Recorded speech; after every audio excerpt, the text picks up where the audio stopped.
चलो अपना शुरू करते हैं। आज हम करेंगे टाइप्स ऑफ अटेंशन। ये आपके सिलेबस में है, इसमें थ्योरीज नहीं है आपकी, इसकी मीनिंग है, टाइप्स हैं, कैरेक्टरिस्टिक्स हैं और कुछ इसके प्रोसेस है, वो हमें सारा ही करना है अटेंशन में। तो मेनली 3 टाइप हैं अटेंशन के, वॉलेंट्री अटेंशन, इनवॉलेंट्री अटेंशन और हैबिचुअल अटेंशन। वॉलेंट्री क्या है? जिसमें आपकी विल होती है, जिसमें आपकी इच्छा है कि आपको ये काम करना है तो आप उसकी तरफ ही ध्यान दोगे। इनवॉलेंट्री क्या है कि बिना ध्यान दिए वो चीजें आपके टेंशन में आ जाती हैं। हैबिचुअल कि हम कुछ भी नहीं कर रहे हैं लेकिन वो जो टेंशन है हमारी हैबिट हो चुकी है उस काम के प्रति ध्यान देने की। तो वॉलेंट्री अटेंशन क्या है? इसमें व्यक्ति की इच्छा प्रधान होती है। इस तरह के ध्यान में व्यक्ति की इच्छा या आवश्यकता की प्रधानता होती है कि व्यक्ति की नीड है, उसकी विल है, जहां से उसकी नीड सेटिस्फाई होगी वह उस पर ही फोकस करेगा।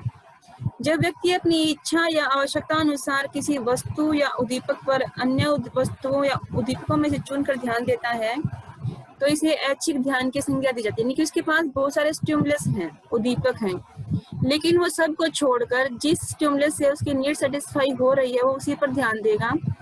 एग्जाम्पल दिया हुआ है कि उन पिताजी बीमार हैं, उनके लिए दवा लेने बाजार में निकले हैं, तो दवाइयों की दुकानों के साथ साथ और भी दुकानें हैं, लेकिन उसकी नीड क्या है? दवा लेनी, तो उसने दवाइयों की दुकान ही ढूंढेगा। मान लो अगर आपको भूख लगी है तो आप खाने की दुकान ही ढूंढोगे। तो वही है कि हमारे सामने बहुत सारे अलग अलग वैरायटी का स्टिमुलस है, लेकिन जिस चीज से, जिस स्टिमुलस से हमारी नीड सेटिस्फाई होगी हम उसके ऊपर ही ध्यान देंगे। इसको बोलते हैं वॉलंटरी अटेंशन। अब इसमें 3 एलिमेंट्स होते हैं। एक तो उसकी विल पावर, इच्छा क्या है उसकी, उसका गोल क्या है। उसके बाद है डिस्ट्रैक्टर कि उसको कौन कौन से लोग डिस्ट्रैक्ट कर रहे हैं। इस प्रकार के ध्यान में व्यक्ति की एक स्पष्ट इच्छा आवश्यकता होती है। जैसे ऊपर के उदाहरण में व्यक्ति की इच्छा दवा खरीदने की थी, यानी कि उसकी विल पावर क्या थी। फिर है स्पष्ट गोल, यानी कि एक गोल उसके पास होता है कि अगर आपको भूख लगी है तो आप सिर्फ खाने को ढूंढोगे, उस गोल को आप सेटिस्फाई करोगे। जब तक वो गोल आपका शांत नहीं होता तो आपको एक टेंशन बनी रहती है। तो इसमें आपकी क्या है? विल पावर, गोल, और थर्ड है इसमें डिस्ट्रैक्टर।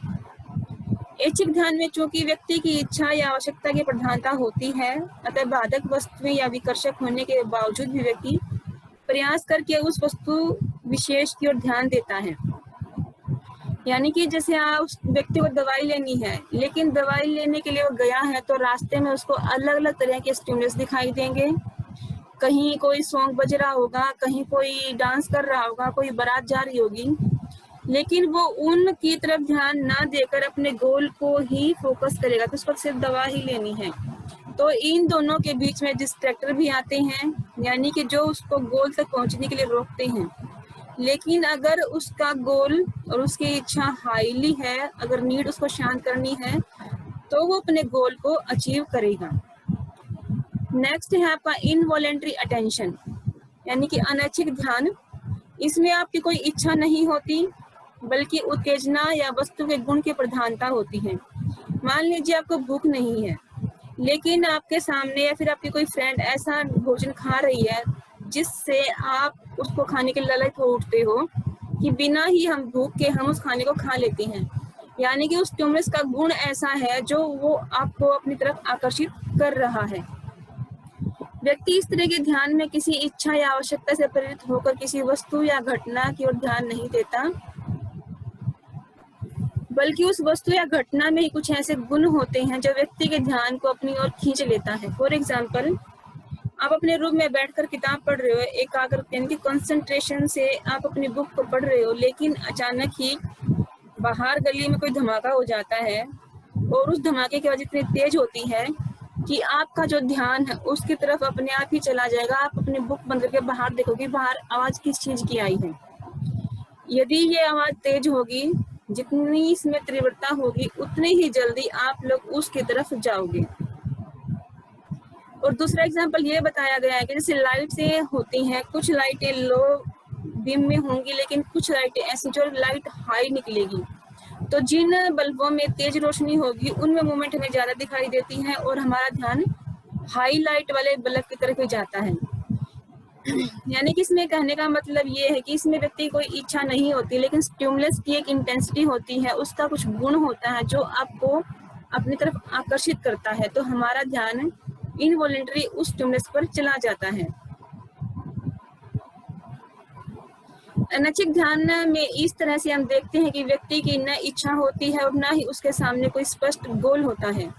इस तरह के ध्यान में व्यक्ति द्वारा किए गए प्रयास की भी कमी पाई जाती है, यानी कि इसमें वो कोई एफर्ट नहीं करता, कोई उसका गोल नहीं है, कोई उसकी विल नहीं है। ये किस पर बेस्ड है? स्टिमुलस के ऊपर बेस्ड है कि स्टिमुलस की विशेषताएं क्या हैं। जो इनवॉलेंटरी अटेंशन है वो क्या है? ऑर्गेनिज्म बेस्ड है, यानी कि इसमें व्यक्ति की इच्छा है, व्यक्ति की नीड है। थर्ड है इसमें हैबिचुअल अटेंशन। स्वाभाविक ध्यान में व्यक्ति का ध्यान किसी वस्तु या उत्तेजना की ओर, उस आदत यानी कि जो उसको हैबिट है, जो उसने ट्रेनिंग ले रखी है और जो उसने प्रैक्टिस कर रखी है, इन तीनों के तरह होता है। यानी कि उसके लिए व्यक्ति में एक आदत होनी चाहिए, उसको उसके लिए पर्टिकुलर ट्रेनिंग मिलनी चाहिए, फिर वह साथ ही प्रैक्टिस करेगा। तो इन तीनों गुणों के साथ ही क्या होता है, उसमें हैबिचुअल अटेंशन पाई जाती है। फॉर एग्जाम्पल, पान खाने वाले व्यक्ति का ध्यान पान की दुकान की ओर जाएगा, शराब पीने वाले का शराब की तरफ जाएगा, मोची जो जूतों को ठीक करता है उसका ध्यान कहाँ जाएगा? जूतों की ओर जाएगा। यानी कि जिस व्यक्ति के अंदर जो गुण होता है वह उसी चीज को ढूंढता है, तो ये हैबिट उसके अंदर हो चुकी होती है। इस तरह के ध्यान में व्यक्ति की इच्छा की कोई आवश्यकता नहीं होती और ना ही कोई स्टिमुलस के गुण की प्रधानता होती है। एक पान खाने वाला व्यक्ति पान की दुकान की ओर अपनी इच्छा से नहीं देखता, और पान की दुकान चाहे जैसा भी हो, चाहे वो सजा रखी है, चाहे वो सिंपल है, लेकिन वह उसकी तरफ ध्यान देगा क्योंकि उसकी हैबिट है पान खाने की। क्लियर है? 3। उसके बाद हम करेंगे फंक्शंस। हमने अटेंशन की डेफिनेशन पढ़ ली, इसकी नेचर पढ़ ली है, टाइप्स पढ़ लिए, लेकिन साथ ही अटेंशन किस तरीके के कार्य करती है, तो इसके 3 मुख्य कार्य हैं। अवधान एक संवेदी फिल्टर के रूप में कार्य करता है। Attention acts as a sensory filter. Filter का मतलब ये है कि उसके पास जितने भी सेंसरी इनपुट आते हैं वह सभी को रिसीव ना करके सिर्फ उनको रिसीव करता है जिससे उसकी नीड सेटिस्फाई हो। यानी कि सेंसरी इनपुट के कुछ अंश को आगे के लिए प्रोसेसिंग करने के लिए वो क्या करता है? चूज करता है उनको। जैसे मैंने आपको पीछे एग्जांपल बताया था कि ब्रॉडबैंड ने एक थ्योरी दी थी, फिल्टर थ्योरी। इसमें इन्होंने क्या बताया था कि हाँ, इन्होंने अटेंशन को एक सेलेक्टिव फिल्टर बताया है कि हमारे सामने बहुत सारी इंफॉर्मेशन होती हैं, बहुत सारी स्टिमुलस होते हैं, लेकिन हम उन सभी को ना लेकर उसमें से कुछ एक को हम सिलेक्ट करते हैं और फिर उसको हम अपने ब्रेन में लेकर जाते हैं, जिसमें बहुत से संवेदी सूचनाओं में से अवांछित संवेदी सूचनाओं को अवरुद्ध यानी कि वो हटा देता है उनको। यानी कि एक ऐसी इंफॉर्मेशन को लेता है जिससे उसकी नीड सेटिस्फाई हो और उन्हीं को क्या करता है? फिल्टर करता है। ध्यान कुछ सूचनाओं को फिल्टर करता है तथा अन्य सूचनाओं को ध्यान में आगे प्रवेश करने से रोक देता है। यानी कि जितनी उसको नीड है कि हाँ इतना काम करने से मेरी नीड कंप्लीट हो जाएगी, तो उतना ही ध्यान देता है, बाकियों के ऊपर ध्यान नहीं देता। बाकी इंफॉर्मेशन को उसके ब्रेन के नेक तक आती है, लेकिन वहां से उसको वापस भेज देता है। ध्यान के फिल्टर सिद्धांत के मुख्य दावा यह है कि फिल्टर द्वारा इस ढंग का चयन आरंभ से ही हो जाता है, संवेदी सूचनाओं के अर्थ को संसाधित होने से पहले ही हो जाता है।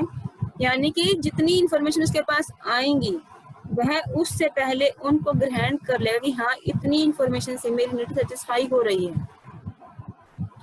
लेकिन इसके बाद ट्रिसमैन आए थे 1964 में और नॉर्मैन आए थे 1968 में। इन्होंने जो ब्रॉडबैंड ने बताया है, ब्रॉडबैंड ने सिर्फ इतना बोला था कि जितनी इंफॉर्मेशन व्यक्ति को चाहिए वही इंफॉर्मेशन उसके अंदर जाती है, बाकी इंफॉर्मेशन बाहर चली जाती है। लेकिन ट्रिसमैन ने ये बोला था कि ऐसा नहीं है। इसने ये बताया कि व्यक्ति सभी सूचनाओं को अपने अंदर रिसीव कर लेता है, लेकिन कुछ को ध्यान देता है और कुछ को अपने अनकॉन्शियस में रख लेता है। यानी कि जरूरत पड़ने पर वह जो बातें उसने थोड़ी बहुत सुनी थी, लेकिन टाइम आने पर वह उन चीजों को याद कर सकता है। सेकंड है attention helps in response selection, कि अगर हम ध्यान देंगे, ध्यान देने के बाद ही हम कोई रिस्पॉन्स करते हैं, यानी कि अटेंशन हमारा जो हम अनुक्रिया करते हैं, रिस्पॉन्स करते हैं, उसके लिए भी सिलेक्शन करता है कि हमें कौन सी ड्रेस लेनी है। हमने बहुत सारी ड्रेसेस देखी, लेकिन आपको ये है कि मुझे ब्लैक कलर की लेनी है या फिर मुझे रेड कलर की लेनी है, तो उस चीज के लिए रिस्पॉन्स का सिलेक्शन भी हमारी अटेंशन के द्वारा ही होता है।